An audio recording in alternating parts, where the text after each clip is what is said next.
De moment anem per una pendent, tal qual aquí, i rellisco. Ens hem d'autodetenir en el moment de caure.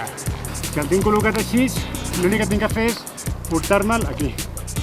Sempre l'hem d'agafar del regató, de baix, mai d'aquí, perquè d'aquí no tindrem palanca per poder treballar.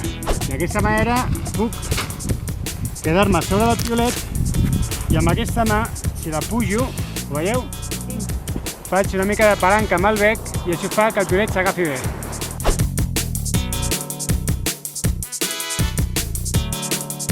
Si el deixo només avall, depèn de la neu, em pujarà i anirà riscant per sota. Si el pujo, se m'anirà cap a dins. El piolet ben agafat, vinc aquí, rellisco i tal com caic. I amb el meu pes a sobre.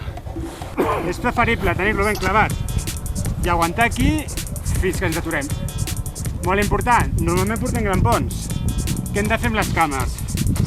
Això, sempre, les cames a dalt.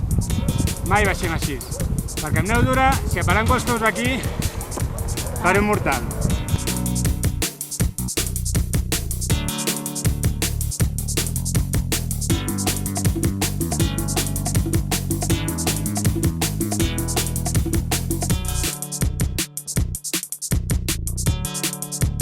La idea ara és tenir el piolet aquí dalt.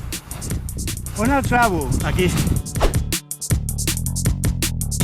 Quan el clavo aquí, la mà que aguanta el piolet està molt forta perquè...